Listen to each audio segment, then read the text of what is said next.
All were very disappointed क्योंकि final हारे थे हम और ट्रॉफी जीतने का सबका ड्रीम था। आईपीएल में फाइनल खेलना आई थिंक बहुत बड़ी अचीवमेंट होती है। हमने पूरा सीजन डोमिनेट किया। क्या माइंडसेट था इस सीजन के पीछे या कैसी प्रैक्टिस हो रही कि जब वर्ल्ड कप में दोबारा हम उनके खिलाफ आए कि इनके साथ अगर वो गाली देंगे तो गाली दे के खेलो। उम्मीद नहीं थी किसी हाँ, शांत बंदे कि राहुल सर ऐसे बोलेंगे कि गाली दे के बोलो। ट्रेविस हेड को इंडिया का दुश्मन कहते हैं। इस बारे में बात नहीं है कभी उनसे? तो मैंने जब उनसे उनका माइंडसेट पूछा कि वर्ल्ड कप में क्या माइंडसेट था, मैं बिल्कुल शॉक हो गया कि यार कोई ऐसी टीम ऐसे भी सोच सकती है, वो भी इंडिया में आके। मैं बताना चाहता हूँ सिर्फ मनजोत की एक ये रीज़न था जो कि हम वर्ल्ड कप 1 साइड जीते। और जैसे इसने बैटिंग की थी पूरे टूर्नामेंट में, हमारी बैटिंग ही नहीं आने दी। Remember this moment, Manjot, and he delivers with 100 in style. क्या आप लोग करना चाहते हैं अपने क्रिकेट स्किल्स को एनहांस?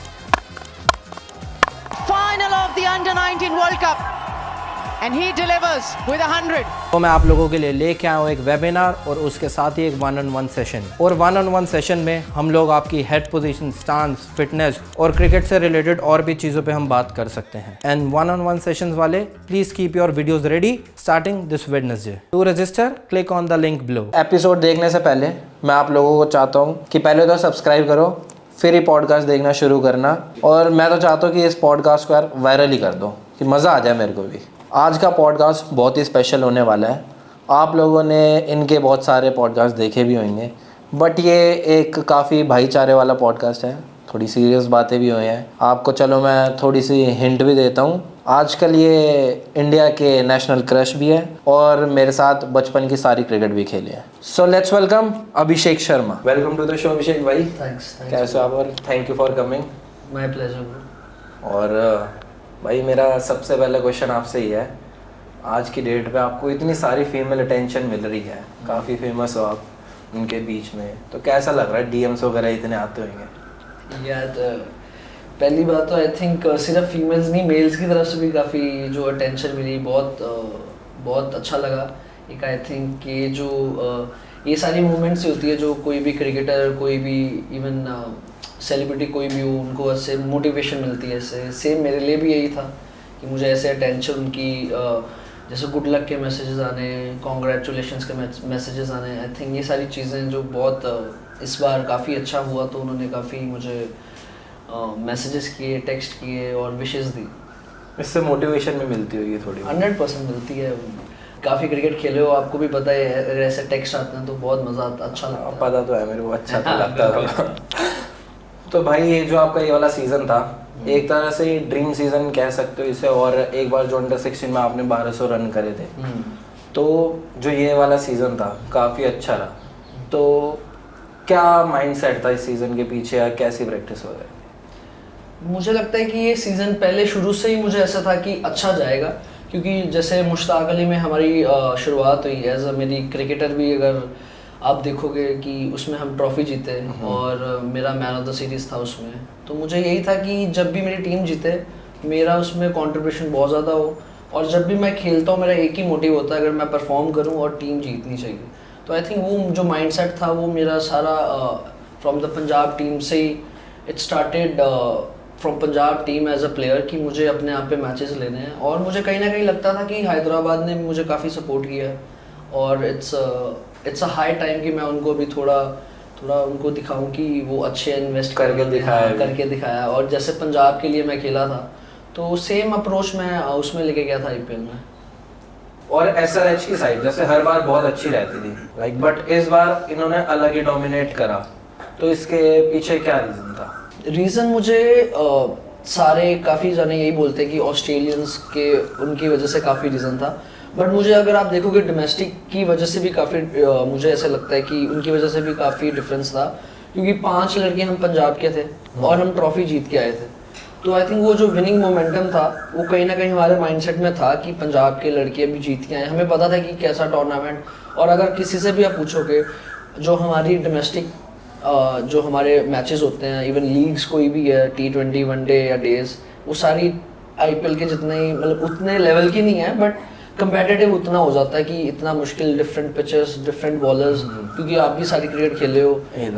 तो आई थिंक वो जो मोमेंटम था वहीं से आया है। फिर हमें इस बार पॉजिटिव ये मिला कि जो ऑस्ट्रेलियंस का माइंडसेट था, आई थिंक वो मुझे बहुत ही उसका डिफरेंस लगा। क्योंकि अगर आप किसी पंजाब के लड़के से पूछोगे कि मुझे एक पर्सनली, मैं पिछले 2 साल से ट्रेविस हेड को काफ़ी फॉलो कर रहा था, क्योंकि मुझे ट्रेविस हेड की जो बैटिंग स्टाइल है मुझे बहुत ही पसंद है। उनकी भी बात करेंगे आगे हम। तो आई थिंक वो पॉजिटिव माइंडसेट था कि सबको फ्रीडम देनी, अगर मैं जैसे चाहता हूँ मैं वैसे खेलूँ। एज अ यंगस्टर उन्होंने मुझे ये बोला था, just go and express yourself. तो इसमें मैनेजमेंट का भी क्या हाथ था बीच में? बहुत बड़ा आई थिंक मैनेजमेंट का ये हाथ था कि सारा control almost Dan Vettori and PAT Cummins के पास था, जो आई थिंक अच्छी टीमों में ऐसे होता है कि जो टीम के डिसीजंस हैं वो सिर्फ कैप्टन एंड कोच ले रहे हैं। तो आई थिंक ये सारी चीज़ें जो है, ये सारी एज अ कलेक्टेड हमारी पॉजिटिव चीज़ें बाहर आई जो इस बार हमें टीम में मिली। मतलब ऑफ द फील्ड भी टीम बॉन्डिंग वगैरह अच्छे से रखते थे वो? बहुत मज़ा आता था। अगर मुझे पैट कमिंस की एक चीज़ बहुत पसंद आई कि he was very approachable, he is still very approachable.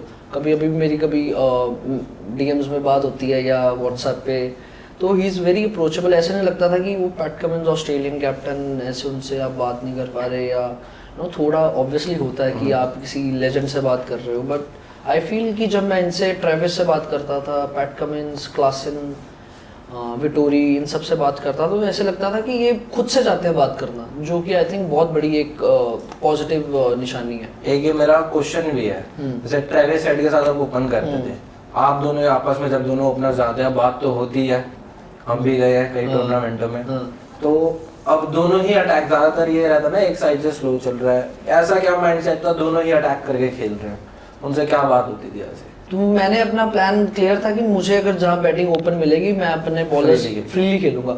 अब मुझे पता था ट्रेविस हेड भी ऐसे ही खेलता है, ऑब्वियसली मैं उसको फॉलो भी करता था काफ़ी देर से, बट मुझे ये नहीं पता था कि अगर मैं मार रहा हूँ तो वो भी मारेगा। वो हमारी ऐसी एकदम से हमारा एक दूसरे को हमने इतनी जल्दी अडेप्ट किया कि हमारा कभी भी ये प्लान नहीं होता था कि ये बॉलर हमें थोड़ा तंग कर रहा है, क्योंकि ऐसी सिचुएशन ही नहीं आई। तो मुझे लगा कि वो जो हमारा माइंडसेट था कि हम हर बॉलर को डोमिनेट करेंगे।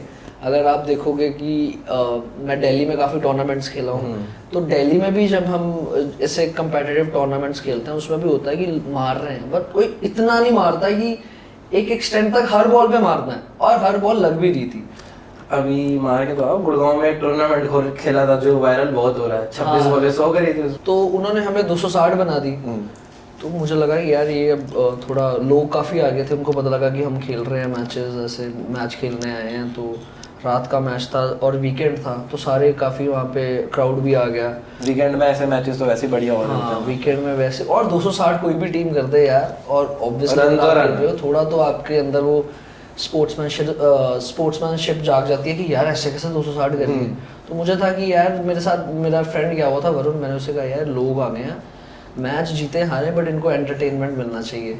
तो मुझे यही था कि जब मैं बैटिंग करने गया और मैं 3-4 नंबर गया था, तो मैं ओपन नहीं गया क्योंकि मुझे था कि मेरा सामान पूरा होना चाहिए। तो मैंने अपना सामान मंगाया, क्योंकि मैं अपना किट बैग भी नहीं लेके गया था पूरा, तो मैं अपना सामान मंगाया। फिर मैंने सैम पाजी को बोला, पाजी आप टेंशन ना लो, देखते हैं क्या होता है। तो मैं अंदर गया, अंदर शॉट्स लग रही थी अच्छी, तो मैं लगाता गया और हम चेज़ कर गए। तो मुझे बहुत मजा आया वो मैच खेलने। और वीडियो भी काफी वायरल हो रही है, आईपीएल से ज्यादा वायरल हो रही है। वो एक्चुअली वीडियो में शॉट्स बहुत अच्छी लगी, क्योंकि जितने भी वो छक्के बजे थे, मतलब ग्राउंड तो था 60 मीटर का होगा आई गेस, तो बट बहुत ही दूर दूर जा रहे थे, तो वहाँ लोग भी, हाँ लोग भी काफ़ी शाउटिंग, सारा रोला डाल रहे थे पूरा। रोला ठीक था। तो भाई जैसे ट्रेविस हेड को इंडिया का दुश्मन कहते हैं, मीम्स तो देखे ही होंगे, तो इस बारे में बात नहीं हुई कभी उनसे? मैंने ये चीज़ें तो नहीं, मैंने इस बारे में तो नहीं पूछा, बट मैंने देखते तो वो खुद भी होंगे थोड़ा बहुत। एक दो चीज़ें मैंने उससे, मगर मैंने ट्रेविस हेड एक पहला बंदा देखा जिसको किसी चीज़ की कोई परवाह नहीं है। अगर आप कुछ भी उसको, बहुत चिल बंदा है, उसको कुछ नहीं है, टेंशन इतनी मिल रही है, इतना उसका फेम मिल रहा है, उसको कोई परवाह नहीं है। उसको सिर्फ अपने टीममेट्स, फैमिली, क्रिकेट, बस ये, और कुछ लेना देना नहीं है। तो मैंने जब उनसे उनका माइंडसेट पूछा कि वर्ल्ड कप में क्या माइंडसेट था, तो मैं बिल्कुल शॉक हो गया कि यार कोई ऐसी टीम ऐसे भी सोच सकती है, वो भी इंडिया में आके किसी भी टीम के खिलाफ। उसने मुझे बोला हमारी सिर्फ बैटर्स मीटिंग होती थी, और बैटर्स मीटिंग में हम सिर्फ ये सोचते थे कि हमने आज 400 कैसे बनानी है, 400 कैसे बनानी है। 400 हर एक मैच में कैसे 300 के close तो पहुंच 300 गए थे। मैं कह रहा हूँ कि अगर जो टीम ऐसे सोच रही है तो उनका माइंडसेट क्या होगा यार, कितना पॉजिटिव होगा। तो उसने मुझे ये बोला कि यार जैसे आप हमारा बैटिंग ऑर्डर देखोगे, क्या था, मैं, वार्नर, देन वांडन, मिचमार्श, 3 जने हम होते थे कि हम पूरा मारेंगे। फिर आता था Steve Smith and Marnus Labuschagne जो थोड़ा इनिंग लेके जाते थे। कहता फिर 3 आते थे, मैक्सवेल, स्टोइनिस एंड वो कैमरन ग्रीन जो फिर मारते थे। तो कह रहा हमारा बैटिंग ऑर्डर और माइंडसेट बिल्कुल ऐसे था। ये अपनी टीम का बता रहे थे हाँ, वहाँ पे ऑस्ट्रेलिया का। तो कहता है ये चीज़ हमें बहुत हेल्प करती है कि पॉजिटिव क्रिकेट, हम कैसे कहते हैं कि पॉजिटिव क्रिकेट खेलेंगे। जैसे आईपीएल में भी हम सारे बोल रहे थे कि हमने, जैसे पैट कमिंस की आपने इंटरव्यू भी देखी होगी, काफ़ी वायरल हुई थी। उसने बोला था कि अग्रेसिव क्रिकेट खेलनी है, एग्रेशन दिखाना है। तो I think as a Punjabi, जैसे आपको भी पता, अभी पंजाबी हो तो पंजाबियों को कोई छूट दे दे तो वो और खुल जाता है। तो आई थिंक हमें बहुत अच्छा लगा वो सुन के, वो बातें सुन के, और पर्सनली मुझे बहुत मज़ा आया कि उनका ऐसा माइंडसेट है। तो पैट कमिंस जब यहाँ आके कैप्टन बने हैदराबाद के, क्या उनका बहुत इम्पैक्ट कह सकते हो कि उससे बहुत फ़ायदा मिला ट्रॉफी जीतने में, और ट्रॉफी जीतने में फाइनल्स तक पहुँचे? आई थिंक कैप्टन का बहुत बड़ा रोल होता है यार, किसी भी, अगर आप ट्रॉफी जीत रहे हो कोई भी, आई थिंक जो टीम गेम है उसमें, क्योंकि एक तो कैप्टन ऑब्वियसली वो ऑस्ट्रेलियन टीम का कैप्टन है, सबको पता था, और वो जीत के आए थे वर्ल्ड कप। तो जो उनका वो ऑरा है पैट कमिंस का, वो टीम में काफ़ी दिख रहा था।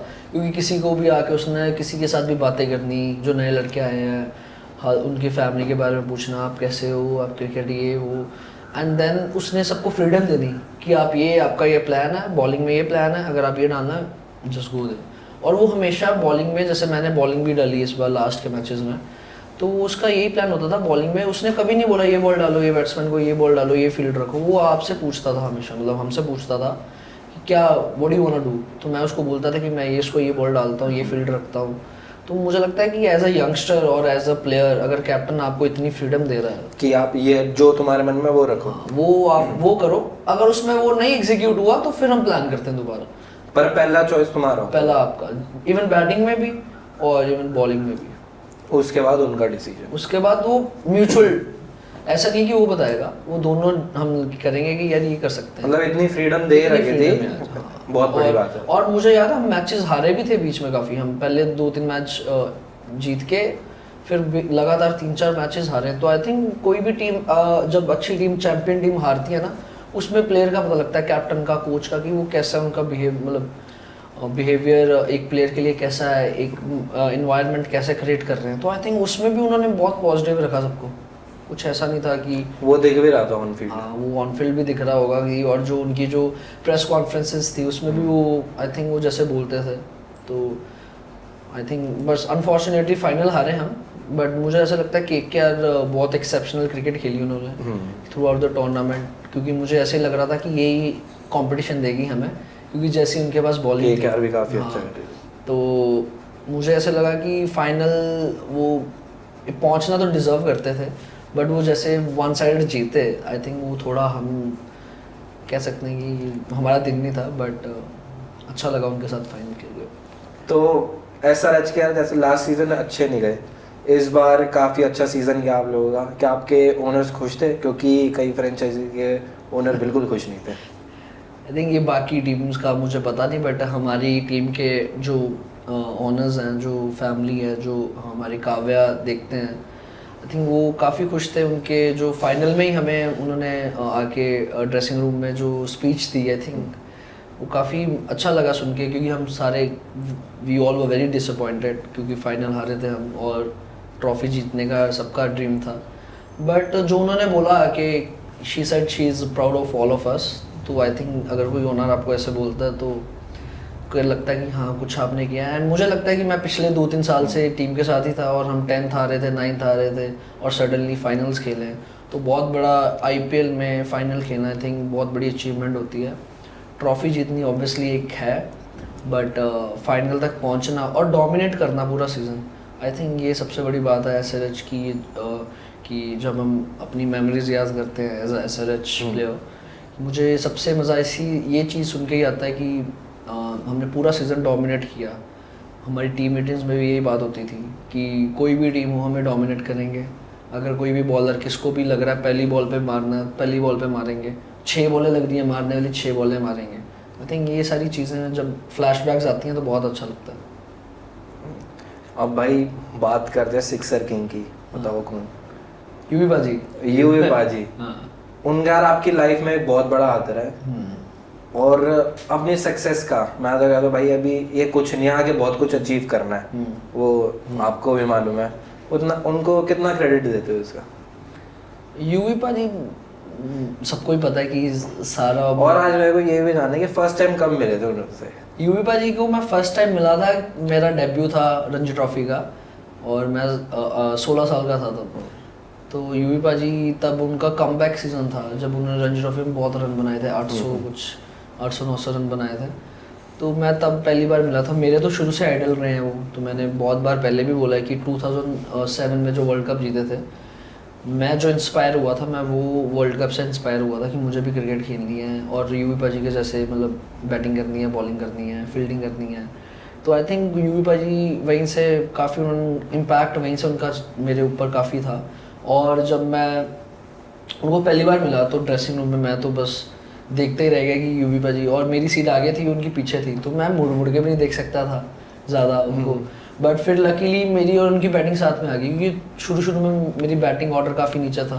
मैं 7, 8 नंबर, 6 नंबर करता था बैटिंग। तो फिर मुझे होता था कि यार इनके साथ बैटिंग आएगी कि नहीं आएगी। बट एक मैच में, एक इनिंग में आई, और मुझे वो अभी भी याद है, मैंने ये एक्चुअली पहले भी बोला था एक अपने इंटरव्यू में, मैं फिर बताता हूँ कि कोई प्लेयर के साथ ना मेरा कुछ हो गया था जब मैं बॉल डाल रहा था। तो मैं उसको उसने हमें 100 या 150 बनाया था, मुझे याद नहीं प्लेयर का नाम। बट तो हमारा प्लान ये था कि उसको थोड़ा बोलने, थोड़ा ना उसको तंग करें उसको थोड़ा। तो मैं बॉल डाल के मैं उसको एज अ यंगस्टर, कोई भी आपको देखेगा तो थोड़ा गुस्सा चढ़ता है, तो आई थिंक उसको भी चढ़ रहा होगा ये नया नया लड़का है, ये मुझे ऐसे क्यों देख रहा है या ऐसे बार बार लुक दे रहा है या बोल रहा है कुछ। तो जब मेरी बैटिंग आई, अब मुझे याद नहीं था कि मेरी बैटिंग आएगी तो वो भी बोल सकता है। तो ऐसे हुआ कि जब मेरी बैटिंग आई और मैं बैटिंग कर रहा था तो मुझे बोल ही जाए, वो सिली पे, शॉर्ट लेग सिली पे खड़ा था तो बोल ही जाए। फिर यूवी भाई साथ लैंड पे खड़े, उन्होंने देखा कि मुझे कोई चीज़ बॉदर कर रही है, तो मैंने उनको, यूवी भाई ने बोला कि क्या हुआ, मैं भाजी ये गालियाँ दी जा रहा है ये। तो यूवी भाई ने उसको ना बस लुक ही दिया ऐसे करके, मतलब आंखें दिखाई, वो कहता सॉरी भाई सॉरी। तो मुझे ये मूवमेंट अभी तक याद है पहले, मतलब उस टाइम पे वापसी नहीं चली, आगे जाके तो पर ये बढ़ गया था, समझ आ गया था कि किसी को बोल रहे हो तो वापस तो आएगा ही आएगा यार। बट मुझे तब भी था, बट मुझे ये था कि गालियाँ तक नहीं पहुंच जाएगी बात, बट वो वहां तक पहुंच गई। बट ठीक है, मुझे याद नहीं है वर्ल्ड कप वाला, मुझे भी बांग्लादेश वाला और पाकिस्तान वाला, हाँ बहुत, जो वर्ल्ड कप में हमें मतलब वहीं से मैं आइडिया हो गया था ना। बट वो बाद की बात है, उससे पहले मेरा डेब्यू हो गया था वर्ल्ड कप में। जैसे हमने पाकिस्तान के साथ खेला था, हमें लगा था कि थोड़ा मतलब बहुत ही ऐसे होगा, बट वो वन साइडेड ही होगा था मैच, है ना। जैसे शुभमन ने, उसमें सारे एक्टिव थे, बहुत मजा आया यार। वो मुझे अभी भी याद है कि हमारी 2 बारी मीटिंग हो गई थी उस बार, तो कि राहुल सर ने बोला था कि just take it as another match, इसको अपॉर्चुनिटी, ऑब्वियसली थोड़ा प्रेशर होता है। और राहुल सर उस टाइम पे थोड़ा एग्रेसिव थे, क्योंकि हम एशिया कप में एक तो बांग्लादेश से हार के आए थे। हाँ। मुझे याद है, और मुझे ये भी याद है बांग्लादेश के खिलाफ राहुल सर ने जब बोला था कि जब वर्ल्ड कप में दोबारा हम उनके खिलाफ आए कि इनके साथ अगर वो गाली देंगे तो गाली दे के खेलो। तो मुझे राहुल सर, अगर उम्मीद नहीं थी किसी भी शांत बंदे कि राहुल सर ऐसे बोलेंगे कि गाली दे के बोलो। तो हम सारे बहुत पम्प्ड अप थे वो मैच में। तो मुझे याद है वो भी मैच आराम से जीत गए थे। मुझे लगता है कि पूरा वर्ल्ड कप ही हमने काफी डोमिनेट किया, वन साइडेड जीते थे। और वो मैं बताना चाहता हूँ सिर्फ मंजोत की एक ये रीज़न था जो कि हम वर्ल्ड कप वन साइडेड जीते। और जैसे इसने बैटिंग की थी पूरे टूर्नामेंट में, हमारी बैटिंग ही नहीं आने दी, तब मैं 5-6 नंबर करता था। और मुझे लगता है मेरी सिर्फ 2 इनिंग्स, मैक्सिमम 3 इनिंग्स में बैटिंग आई है, क्योंकि ये ऊपर से नहीं आउट होते थे। और एक मैच तो हमें बैटिंग ही नहीं कराई थी मेरे को, और जो वो किसके साथ था, वो शायद जिम्बाब्वे था, शुभमन और हार्वी को हार्वी, मुझे अभी भी याद है। और ऐसे बैटिंग ही नहीं आती थी, इतने अच्छे तगड़े बैट्समैन थे हमारे पास। वर्ल्ड कप तो वन साइडेड जीता, वर्ल्ड कप वन साइड जीते थे। तो वो मैच के बाद जैसे यूवी पाजी ने देखा कि मतलब मेरा थोड़ा, उनको लगा कि ये मेरे जैसा स्टाइल है इसका बैटिंग बॉलिंग का, तो उन्होंने ना मेरे पे काफ़ी मतलब ध्यान रखना शुरू कर दिया और मैं तो उससे मतलब obviously I still feel very grateful. तो मैं उस टाइम पे भी मुझे ऐसा लगता था कि मैं इनकी बात मानूंगा। तो धीरे धीरे मुझे एक्सपीरियंस पता लगा कि वो जो चीज़ें बता रहे हैं वो मेरे साथ होने वाली है।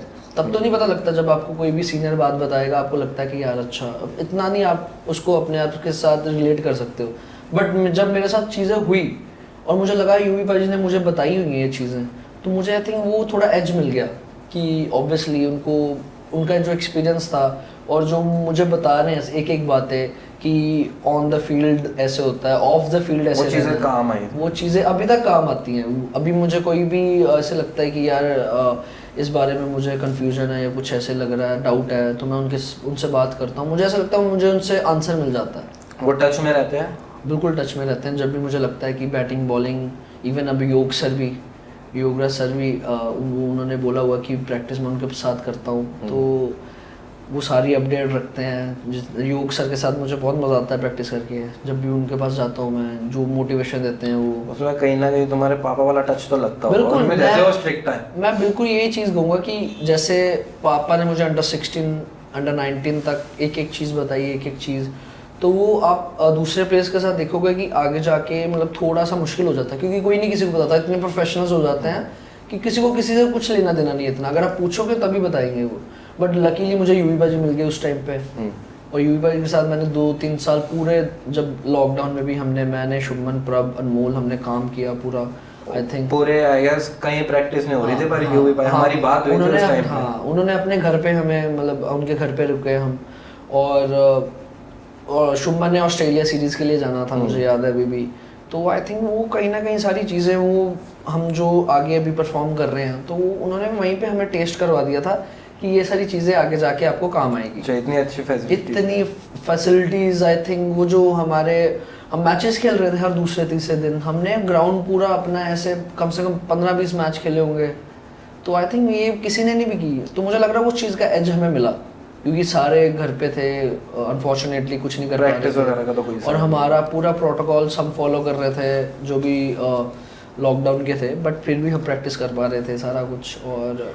और यूवी पाजी फिर धीरे धीरे यही हुआ कि आईपीएल में उनके साथ काफ़ी बातें, क्योंकि आईपीएल का एक्सपीरियंस उनको जितना है, तो मुझे फिर मैं नीचे से ऊपर बैटिंग आया, उसमें काफ़ी हेल्प हुई मेरी उनसे। उन्होंने उसकी प्रैक्टिस करवाई मुझे कि आप मिडल ऑर्डर से टॉप ऑर्डर बैटर जाना है, क्योंकि मैं शुरू से टॉप ऑर्डर था। हाँ, ये मैं पूछना चाहता था, बट तुम पहले ही आंसर कर दिए। क्या रीज़न था, पहले मिडल ऑर्डर फिर उसके बाद सीधा ओपनर? यार यही था रीज़न, क्योंकि शुभमन और प्रभ थे, तो मैं तब अंडर 14-16 में कैप्टन था। तो मुझे कहीं ना कहीं ऐसा लगता है कि ये दोनों को कोचेस के साथ जो बातें हुई थी उस टाइम पे, मुझे अभी एग्जैक्ट याद नहीं है, बट इनकी मतलब उनको ओपन करवाने के लिए मैं 2-3 नंबर हुआ। फिर 3 से अगर आप एक टीम में आगे जाओगे, आप 3 से 4 हो जाते हो, 4 से 5 हो जाते हो। फिर मुझे पता नहीं लगा मैं 6 नंबर का बैट्समैन कब बन गया, क्योंकि मैं कभी था नहीं। बट चलो, वो मुझे लगता है कि वो भी एक्सपीरियंस मुझे काफ़ी हेल्प हुआ कि 6 नंबर पे बैटिंग करके, मतलब मुझे लगता है सबसे मुश्किल जगह है 6 नंबर बैटिंग करना किसी भी T20 टीम में, क्योंकि ओपनिंग इजी लगती है। ओपनिंग इजी तो नहीं है, बट आई थिंक फिर भी जो 6 नंबर में मुझे ऐसा लगता है जो परफॉर्म करता है ना, वो मैच विनर कहलाता है पूरा। ओपन में ऐसा है कि आप टीम को स्टार्ट देते हो ज़्यादातर, और टीम का मोमेंटम वहीं से बनता है, बट जो फिनिश करता है आई थिंक वो, जैसे आप देखोगे यूवी पाजी वहाँ करते थे 5-6 नंबर, MS धोनी वहाँ करते थे। तो आई थिंक ये जो इतने मुश्किल ये रोल्स है ना, ये जो करते हैं, तो इसलिए इसकी एक रिस्पॉन्सिबिलिटी आ जाती है जब सारे आउट हो जाए ना। तो और 6 नंबर पे सबसे बड़ी बात ये है कि आपको हर मैच में डिफरेंट आपको सिनेरियो मिलेगा। मैच में कोई भी सेम सिचुएशन नहीं मिलती कि इतनी बॉल इतनी रह जाएगी, 30 बॉल 50 रह जाएगी, किसी मैच में 10 बॉल 30 रह जाते हैं, किसी में बॉल टू बॉल रह जाते हैं। तो मुझे लगता है इसलिए वो बहुत मुश्किल है वो जगह बैटिंग करने के लिए। होता है भाई। शुभमन के साथ ऑलमोस्ट सारी क्रिकेट खेली है, 90 तक हम लोगों ने साथ में खेला। बिल्कुल। क्या अब उसके साथ कैसे बॉन्ड है? बहुत अच्छा, जब भी हम मिलते हैं। अब तो काफ़ी बिजी है वो, अब तो बिजी हो गया ज़्यादा। हाँ, काफ़ी बिजी है, बट जब भी हमारी बात होती है, मिलते हैं, वही बचपन की बातें होती हैं सारी। हम जैसे पता ही है, आपको पता ही है, हम तो रूममेट होते थे, और आप भी, हम सारा ग्रुप होता था हमारा।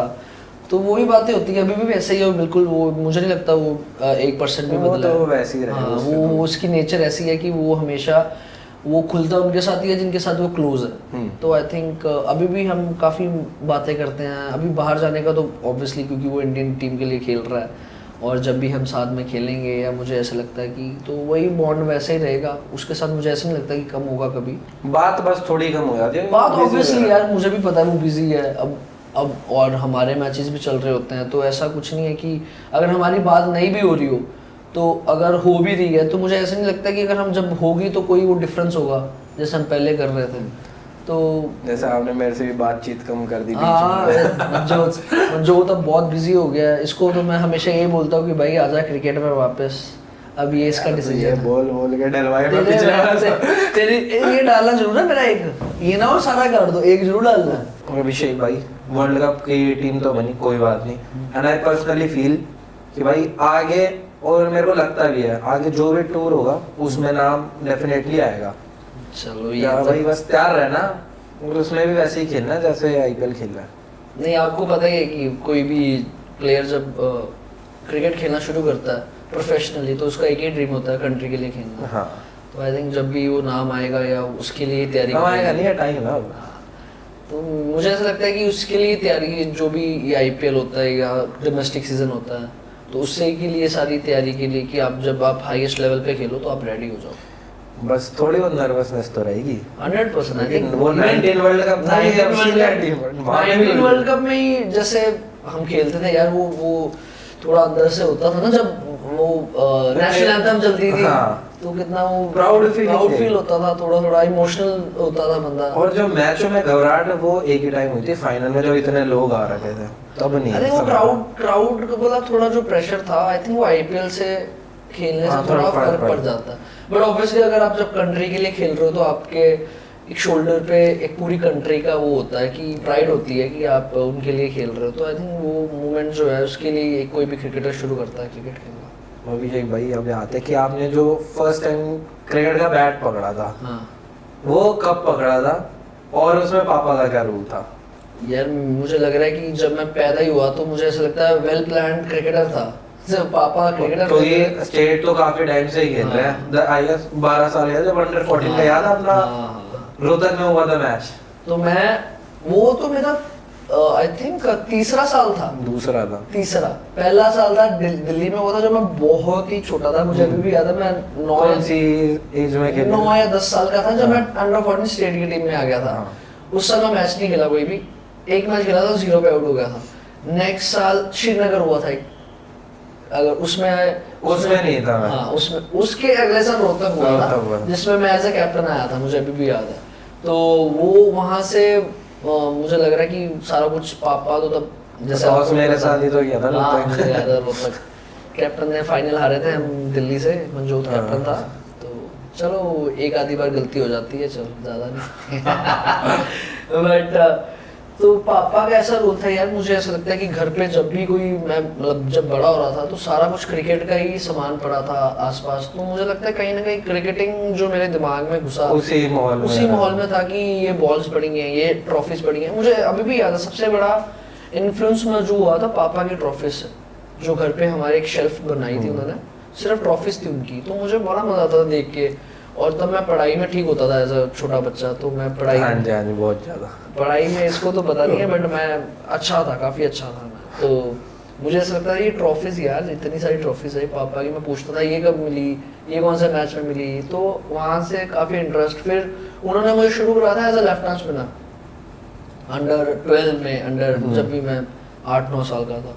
तो आई थिंक वहाँ से फिर धीरे धीरे बैटिंग की मैंने 1-2 मैचेस में अच्छा, तो उनको लगा कि बैटिंग में भी टैलेंट है, तो फिर बैटिंग में भी उतना टाइम लगने लग पड़ा। तो उन्होंने शुरू करवाई है।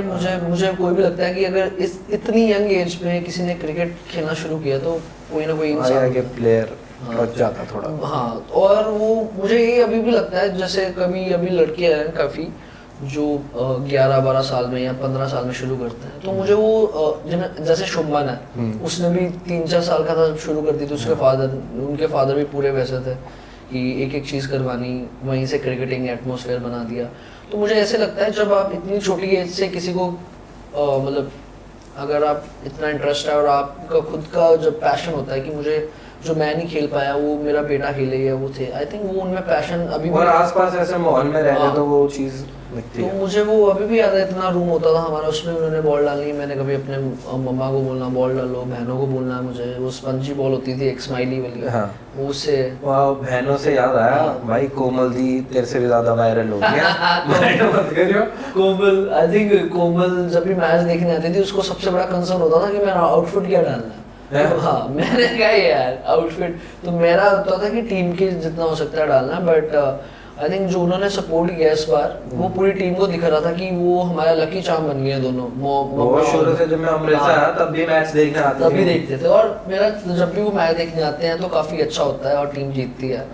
तो कोमल ऑब्वियसली काफ़ी इस बार उसको हैदराबाद में लोग जाने लग पड़े थे और उसको भी मज़ा आया, अच्छा लगा देख के कि मतलब टीम इतना अच्छा कर रही है, और वो पहली बार ही आए देखने। हाँ। पिछले 3-4 साल से कभी नहीं वो देखने आए थे, इस साल ही वो उन्होंने शुरू किया आना और टीम फाइनल पहुंची। तो मुझे ऐसा लगा कि वो लक था, तो सारे टीममेट से मुझे पूछते थे कि वो आ रहे हैं अगले मैच में, आ रहे हैं, तो वो साथ में रहने लग पड़े। तो आई थिंक वहाँ से वो लक शुरू हुआ। और फिर पापा, अभी तक पापा जैसे आपको पता ही है कि पापा का मेरे स्ट्रिक्ट है वो जैसे हैं, तो अभी भी गाली बढ़ती है। गाली तो आई थिंक हर पंजाबी के घर में नॉर्मल है, नॉर्मल है, बट आई थिंक वो जो समझाते हैं उसी से ही सीखने को मिलता है, ऐसा सही है। 100%। तो मुझे ऐसा लगता है जो अब वो समझाते हैं उनको भी पता है किस चीज़ में जो अप डाउन होते रहते हैं, तो अब वो भी उनको भी धीरे धीरे पता लग गया कि, क्योंकि सिर्फ मुझे पहले वो कोचिंग भी करते थे तो फिर उन्होंने सिर्फ मेरे लिए सब कुछ छोड़ दिया।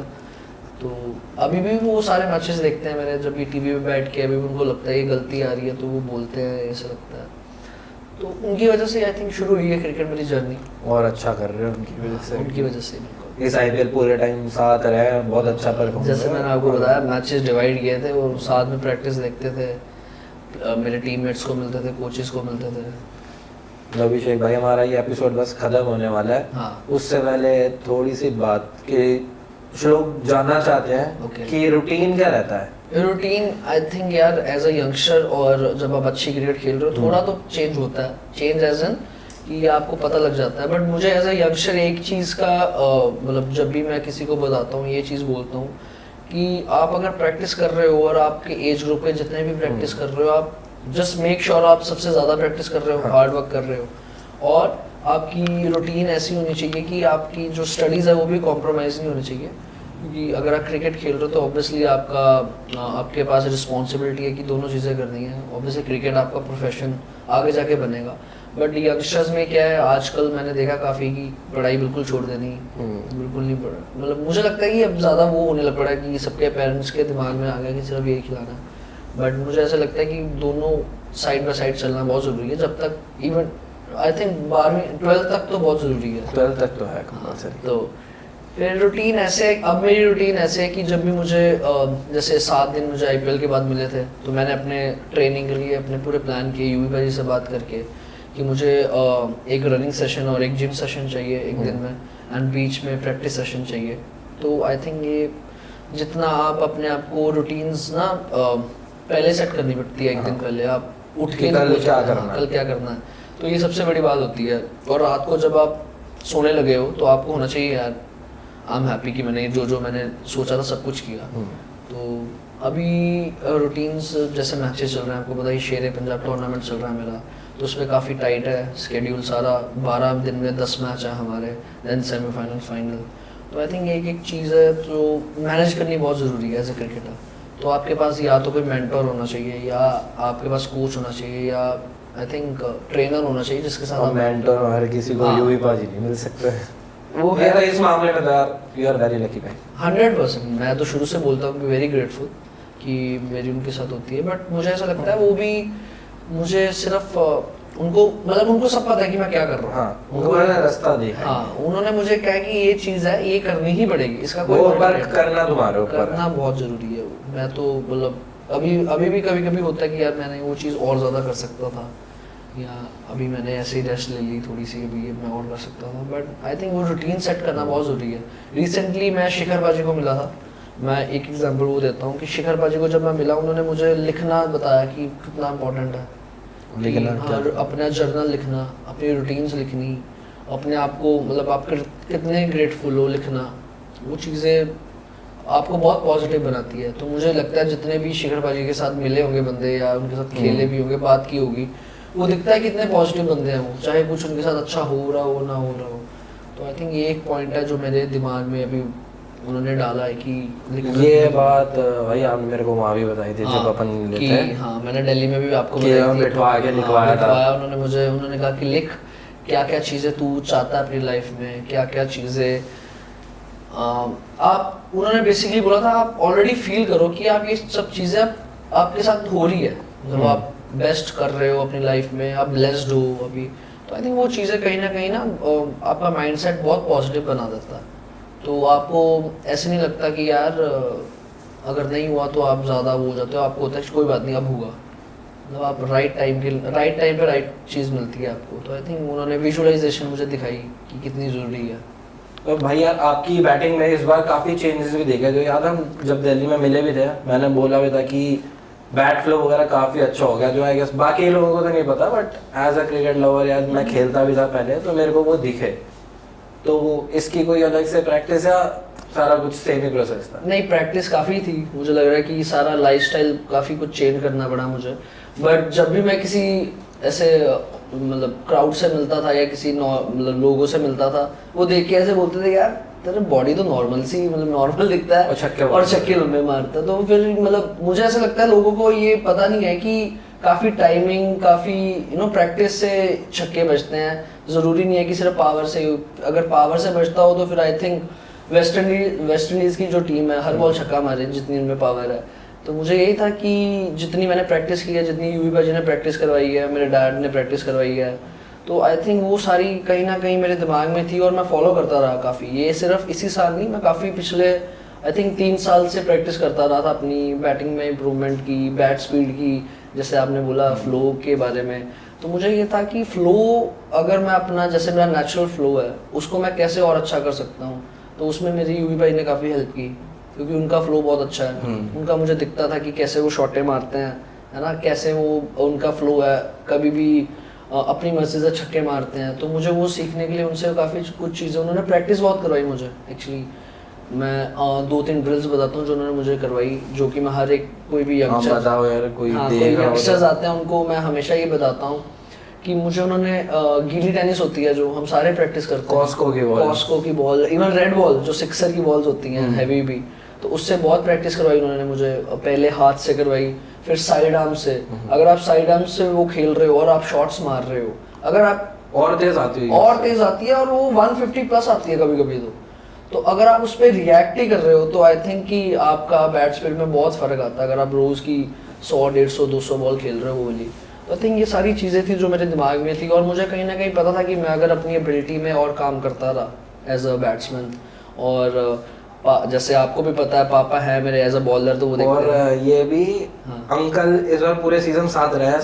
बिल्कुल। तो जैसे मेरी पूरी फैमिली इस बार साथ थी, तो उन्होंने मैचेस डिवाइड किए हुए थे, क्योंकि एक जना घर पे रहता है, क्योंकि आई हैव अ डॉग जिसके पास एक जना एक को रुकना पड़ता था। तो आधे मैचेस पापा आते थे, आधे मेरी बहन और मॉम आते थे मैच देखने। तो आई थिंक इस बार काफ़ी मैं उनके साथ ही बिजी रहा, कहीं अंकल के साथ, पापा के साथ वो प्रैक्टिस में आते थे, वहाँ देखते थे प्रैक्टिस हमारी रूम में जाके। शुरू से तो पापा ने कोचिंग दिया? बिल्कुल, जैसे मुझे अभी भी याद है, मैं सबको बताता हूँ कि अंडर 16, अंडर 14 हम खेलते थे, मैं और मनजोत साथ में।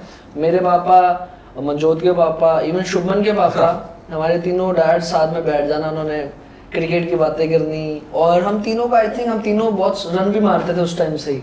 19 तक तो साथ ही खेलते हैं। 19 वर्ल्ड कप भी हम साथ में खेले हैं, और सबको पता ही है, मैं तो इसको अभी भी बोलता हूँ कि मतलब मुझे ऐसा लगता है कि अभी भी ये कोई भी क्रिकेट खेल सकता है, बट जो इसको मतलब खुशी मिलती है वो करना चाहिए। बट मुझे अभी भी याद है हमारे तीनों के जो डैड हैं उनका माइंडसेट बिल्कुल सेम था शुरू से ही। थोड़े स्ट्रिक्ट भी थे। अब मनजोत के फादर, तो चलो उनकी मैं एक बात बताता हूँ, मुझे अभी तक डर लगता है, अगर वो मैं बता सकता हूँ नहीं बताते, बट मुझे इसके पापा से शुरू से जैसे अपने पापा से डर लगता था, इसके पापा से भी वैसे डर लगता था। तो अभिषेक भाई, हम आते हैं अपने शो के एक सेगमेंट पे जिसका नाम है super over. Basically it's a rapid fire round. आपसे 6 क्वेश्चंस पूछूंगा। ठीक। ठीक है, या फेवरेट और अगर शॉट? वाइड हो जाए तो सुपर ओवर। वाइड हो छोड़ देना, ठीक। जैसे लीव करते हो। ठीक है। ठीक। या favourite shot? Pull. Favourite player? Travis Head. Favourite player in SRH? इससे हट के बता दो। मार्कर। Favourite dish? डिश अभी यार मैं रिसेंटली वेज हो गया हूँ तो पसंद नहीं आ रहा वेज इतना? है ठीक है, वेज में तो पनीर ही है। पनीर। अच्छा। Favourite ground? Rajiv Gandhi, Hyderabad. Batting भी अच्छी हो रही थी वहाँ। और फेवरेट फॉर्म ऑफ क्रिकेट? तीनों ही है यार, ये तो मतलब अगर पर्सनल फेवरेट क्या? पर्सनल जिसमें मेरा डेब्यू हो जाए पहले, वो मेरी पर्सनल फेवरेट। ठीक है, so thank you for coming मेरे भाई। Thanks Means a lot. मी। इतनी गोलियां दी आपने, बट ठीक है, आ गए। ये सारी गोलियां बात इसने है। मुझे दी, मैं तो बहुत देर से आना चाहता था, बट चलो आखिरकार मेरा नंबर लग गया। थैंक्स मंजोत। वेलकम मेरे भाई, थैंक यू।